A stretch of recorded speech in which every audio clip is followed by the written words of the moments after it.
سر میرا سوال یہ ہے کہ آپ نے بڑی ڈیٹیل سے ایکسپلین کیا ہے کہ رسول اللہ کے وصال کے بعد حضرت ابوبکر خلیفہ بنائے گئے، اور پاغ فدا کا واقعہ بھی بڑا ڈیٹیل سے ایکسپلین کیا ہے، اس میں حضرت علی کا کردار کیا تھا وہ بھی ایکسپلین کیا ہے۔ سر ایک چیز ہے جو شاید موضوع بحث نہیں آئی، وہ حضرت فاطمہ کا جو کردار ہے۔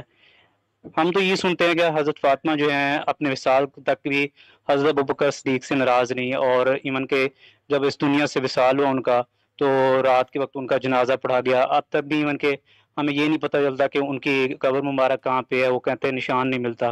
تو اس بارے میں سر آپ بتا دیجیے گا، جزاک اللہ۔ میرے بھائی، کسی چیز کے بارے میں اختلاف ہو جانا یہ انسان کا خاصہ ہے، وہ ابو بکر صدیق ہوں، وہ عمر ہوں، وہ کوئی بڑے سے بڑی شخصیت ہو، بلکہ یہ تو انسان ہے ہماری طرح۔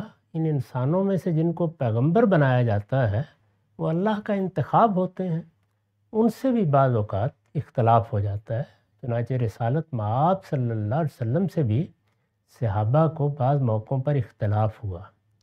اس طرح کا اختلاف یہ ہو سکتا ہے کہ وقتی طور پر کچھ ناراضی بھی پیدا کر دے۔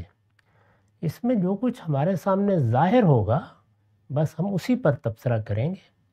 ہمیں نہیں معلوم کہ ناراضی فی الواقع کس درجے کی تھی، ہم نہیں جانتے کہ وہ باقی رہی یا دور ہو گئی۔ اس میں اگر آپ تمام روایات کا مطالعہ کریں تو محض قیاسات ہیں۔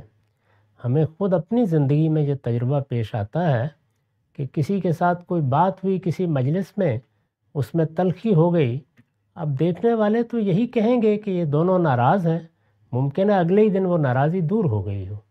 تو اس لیے اس طرح کی چیزوں کے درپے ہونا ہی نہیں چاہیے۔ اگر کوئی ایسی چیز ہے جس کا فیصلہ ہونا باقی رہ گیا ہے تو دونوں اللہ احکم الحاکمین کی عدالت میں پیش ہو جائیں گے، وہاں فیصلہ ہو جائے گا۔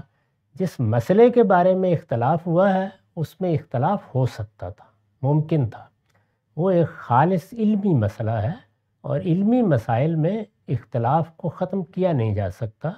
ایک شخص ایک زاویے سے چیز کو دیکھ رہا ہوتا ہے، دوسرا دوسرے زاویے سے دیکھ رہا ہوتا ہے۔ قرآن مجید میں سورہ حشر کی آیت ہے جس کے اطلاق اور مصداق میں اختلاف ہوا ہے، دونوں میں ہوا ہے۔ اس میں سیدنا صدیق نے اپنی دلیل پیش کی ہے، اور وہ دلیل ہم پرکھ سکتے ہیں۔ یعنی علمی اختلافات میں یہ خوبی ہوتی ہے کہ ان کی تحقیق کی جا سکتی ہے۔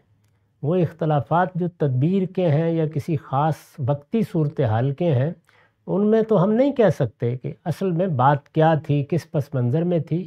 اس اختلاف کے لیے قرآن مجید کی آیت موجود ہے، اس میں آپ غور کر کے دیکھ لیں۔ میں نے اس کی وضاحت اپنی کتابوں میں کی ہے، قرآن مجید کی تفسیر میں بھی کی ہے، اور دوسری جگہوں پر بھی کی ہے۔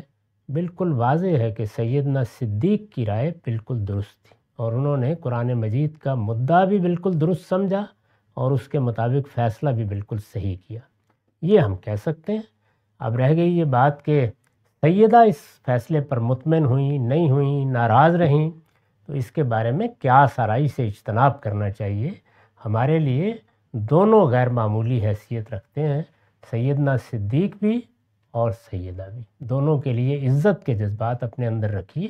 ایک علمی مسئلے کا اختلاف ہے، وہ استاد اور شاگرد میں بھی ہو جاتا ہے۔